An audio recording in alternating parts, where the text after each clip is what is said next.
Hello, everyone, and greetings from New York City. I hope you enjoyed that gorgeous concert that came to us from Budapest, Hungary.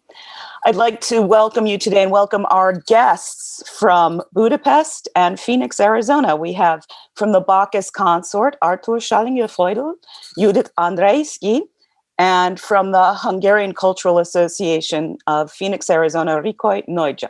And I hope I did justice to your names, which I fully expected to mess up. But anyway, when I saw that first video of your concert before we broadcast, I was just blown away because on so many levels, it's just so incredible. First of all, no matter what language you're singing in and what the repertoire is, the musical presentation is just so beautiful.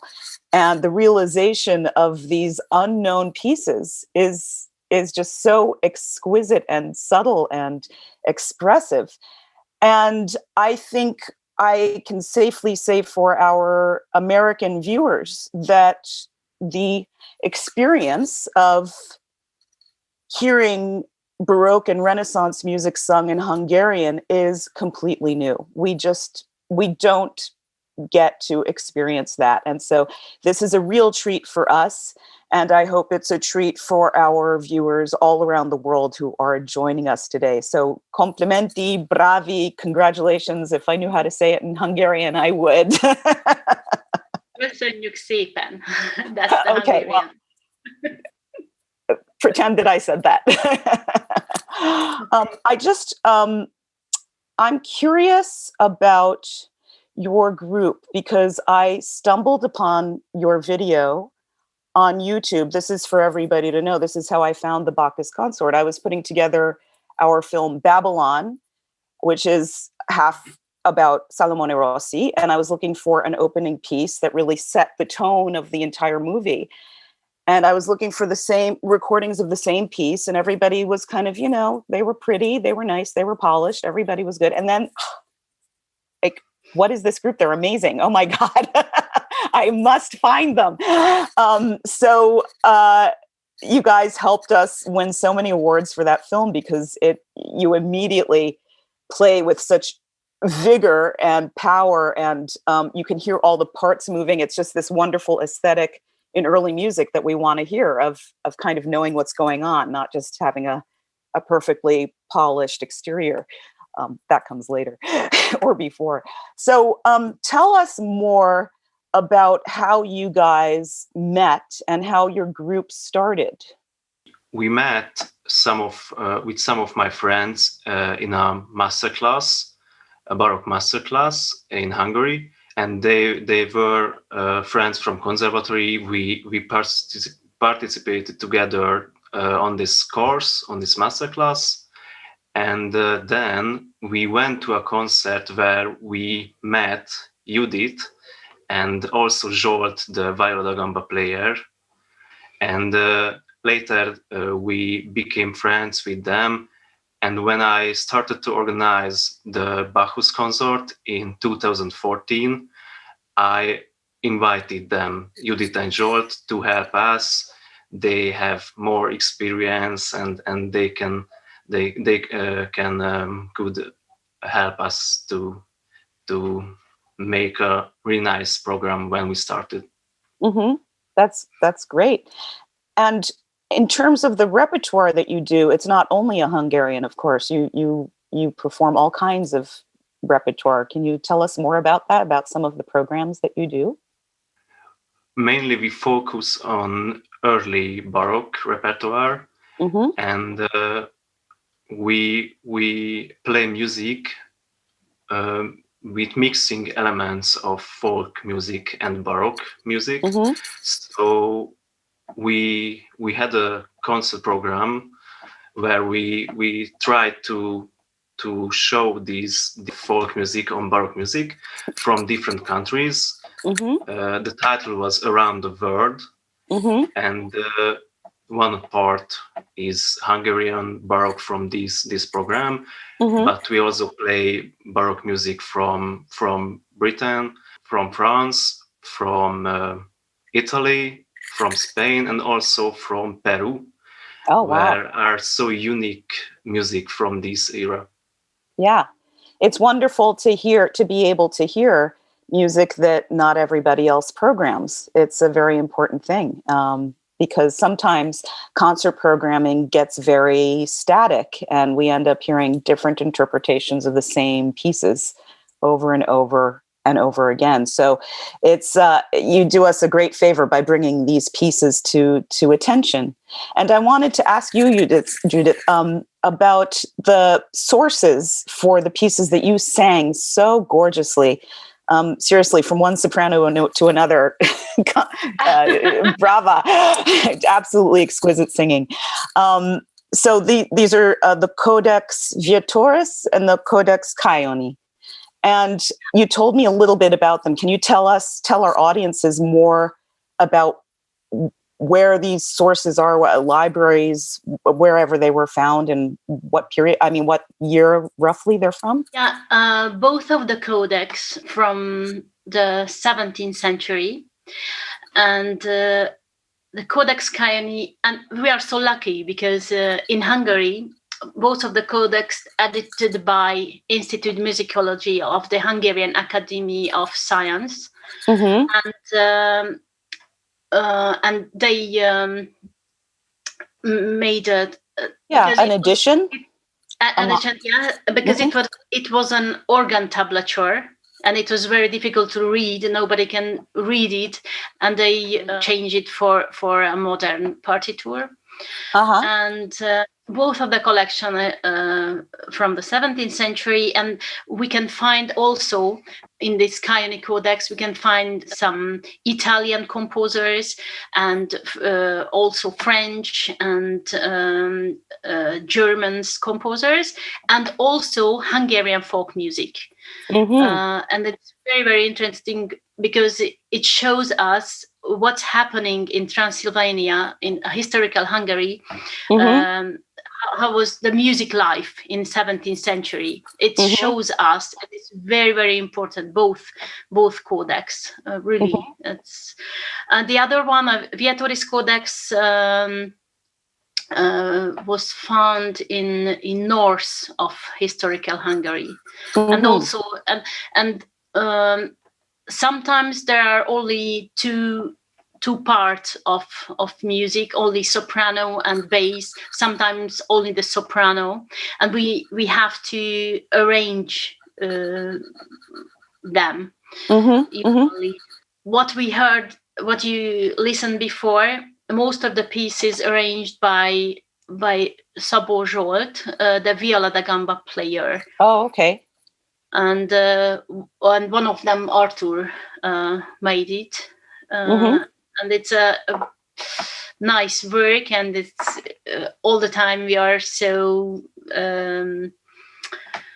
exciting. And it's so interesting to think about music, and this is what I think interests all of us as practitioners of early music, is that a musical piece is kind of a snapshot onto a historical time, and you can listen to the music and read the music and look at the source and find out what was historically going on in an area at that period of time. So to think of the Carpathian Basin and what used to be Hungary before World War II, modern Hungary is 1946, right?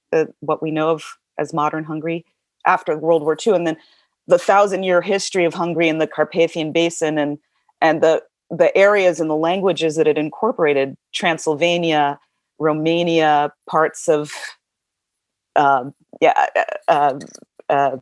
Slovenia, I think. Yes, am I correct, Rika? Yes, that's where you can fill us in. Yes.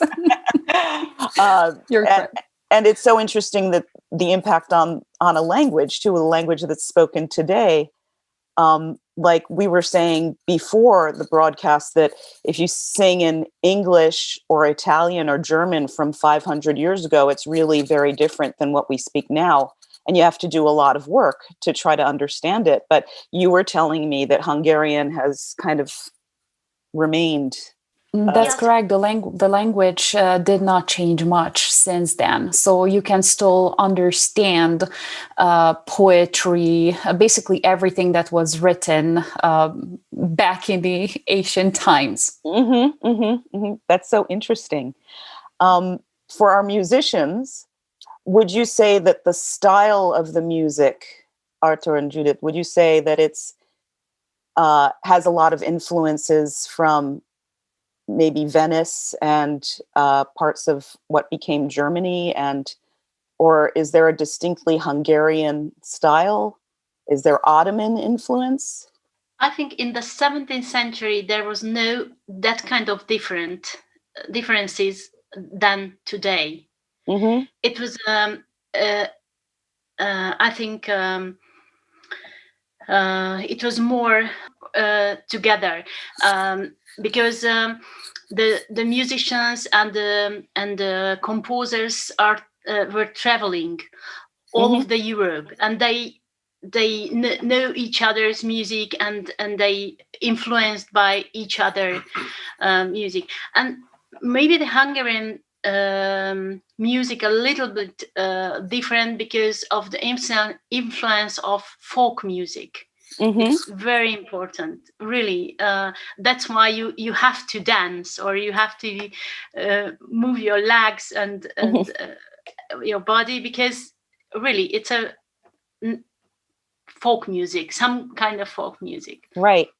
Well, we have a question from Aaron in our audience and about this topic, and he asks, how much or how little did Ottoman music influence this style? So Turkish music in this period, was there a big influence there? Not in the 17th century. A little bit before, but not that kind of century.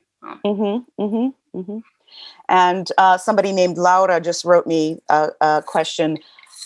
Is this music available to somebody who would want to sing it now? Or is it something that you found and that only you have? Or is it published in some form? Published, or you can find on internet also. Oh, wow. Yes, okay. I checked it. The Kayani Codex, all of the 400 pages is there.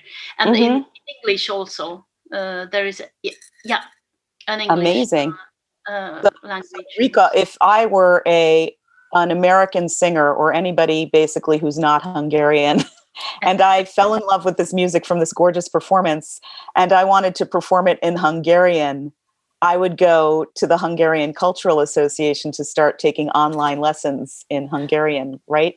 Yes, that is correct. That is correct. Our association provides language classes for both adults and kids, so for basically every generation. And we can definitely help you with even with pronunciation. So at the beginning, if you don't understand all of the words, or you don't speak the language, but you would like to sing it and you need help with pronunciation of those words, definitely we can help with that as well. That's good. That's good for people to know. And when you teach Americans Hungarian, do you find that most of us just find it insurmountably difficult at the beginning? Like it's just another planet, and like just impossibly hard, or it is definitely not an easy language to learn. However, if you put effort into it, just like in anything else, you will be able to learn it. But yes, there are initial difficulties with pronunciation, because the language contains sounds that are not found in many other languages. But yes, you can work on it, and it is not impossible to learn Hungarian. That's good to know. Artur, I'd like to ask you, I know that a lot of people who noticed the advanced publicity for the concert were very curious about where you filmed, about the palace, the Dulamot Beer Palace. And can you tell us, or any of you, can you tell us more about that palace and its history? And does it have a history of musical events there, or like musical patronage throughout the centuries? Or is there anything you can share with us about that? As I know, there is no really connection with music in the history. Mm-hmm.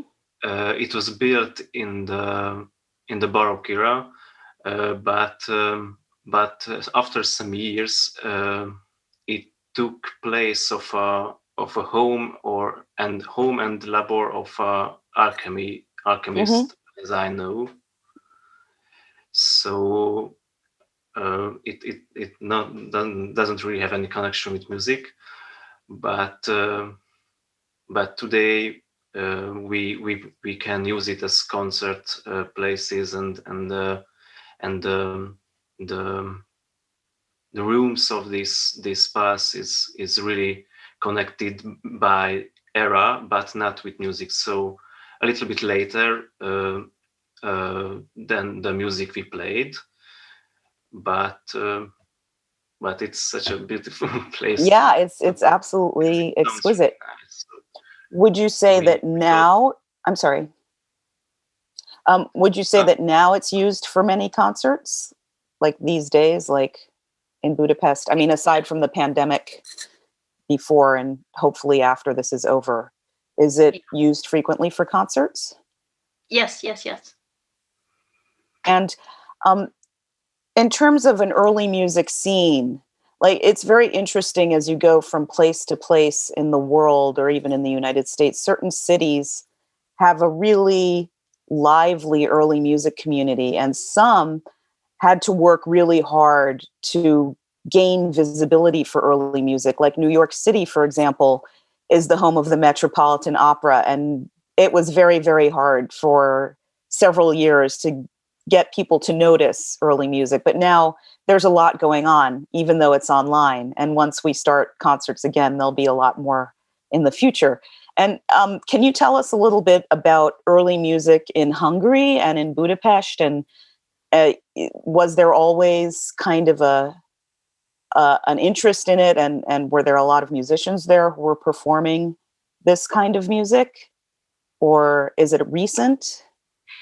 No, it started in the 70s.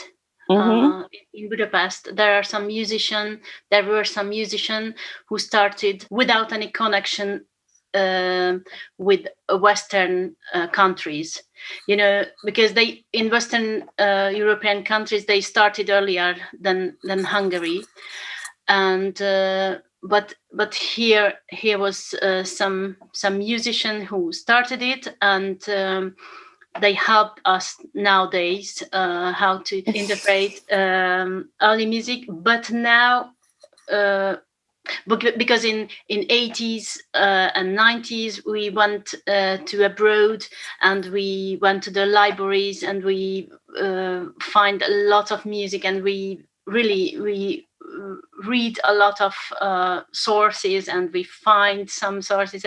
But nowadays it's much easier, because the audience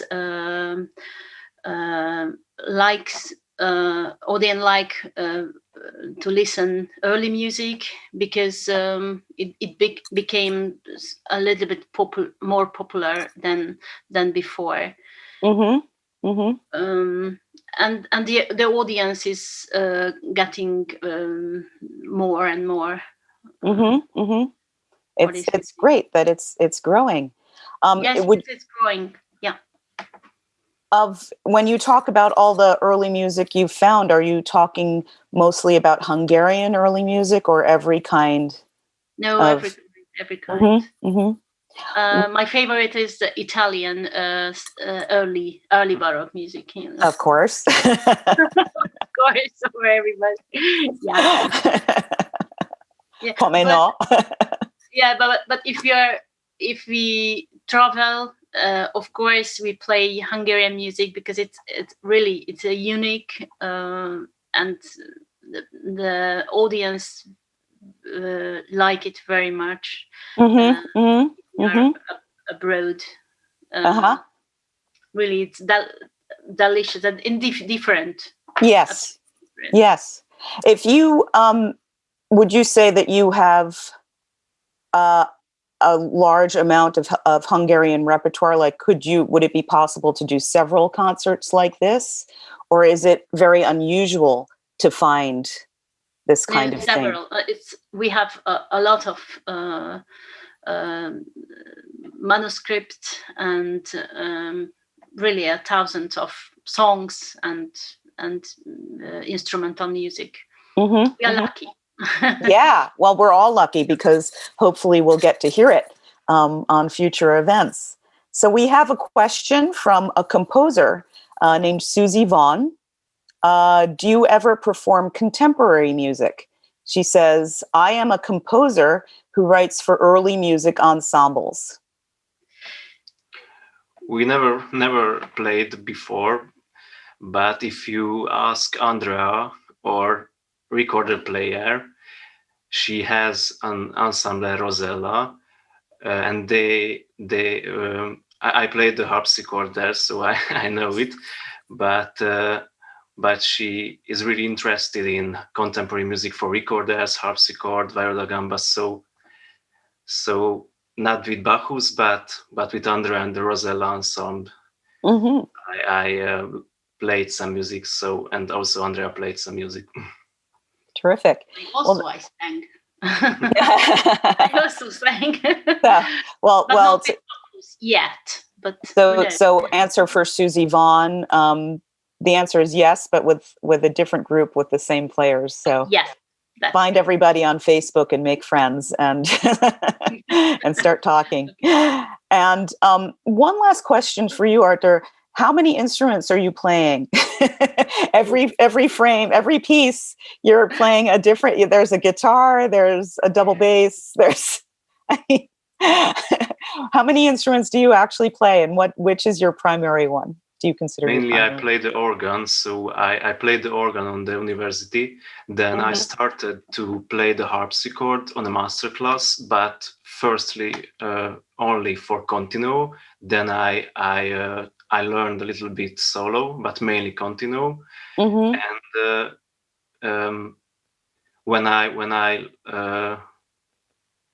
when I was in the university, I started to play the viola da gamba privately.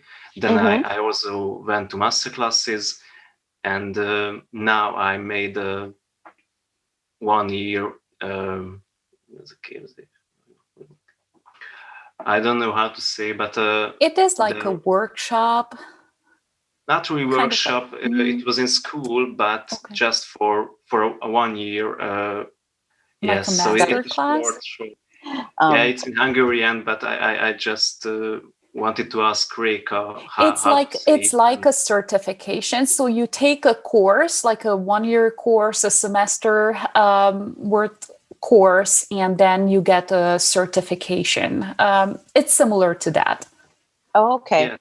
Okay, thank you. So it was a 1 year's course. I learned the viola da gamba, but as I said, mainly I play organ and harpsichord. And also guitar, Baroque guitar we saw in there, yeah? that came from viola da gamba because it has very similar tuning. So as you saw, that we also use viola da gamba sometimes like a lute, because the tuning is very similar, and it makes a delicate sound when you play pizzicato and when you play the chords. And Judith, you play harpsichord as well, we see. Oh yes, I started like an organ player also, but after I became a harpsichord player, but only not for solo, just for continuo playing. And after the harpsichord was too heavy to carry all the time, and I wanted to change. I want to be a singer somehow. But now I play both. I play harpsichord. And we carry the harpsichord. It's always good to have friends to carry your instruments for you. whatever you decide to learn how to play. And the singer is always the luckiest because our instrument's right here. Yes. And on that, we're almost out of time. I want to thank you all so much, Arthur and Judith, for and all of your colleagues at Bacchus Consort for such a stunning performance and a beautiful film in a beautiful location. I know I speak for all of our audiences when I say thank you for introducing us to this very, very beautiful and unknown to us repertoire. And thank you to Rika for enlightening us about the challenges of learning Hungarian and about the Hungarian language. I'm sure that a lot of people will start investigating that path. So it's time for us to sign off, and until the next concert, which I really hope is going to be live from Dracula's Castle in Transylvania for Halloween, if we can manage that. I will wish you a wonderful summer of wonderful music and good health. And thank you again. Thank you very much. Thank you. Yeah. Thank you for the invitation to your series. My pleasure. It was a real privilege.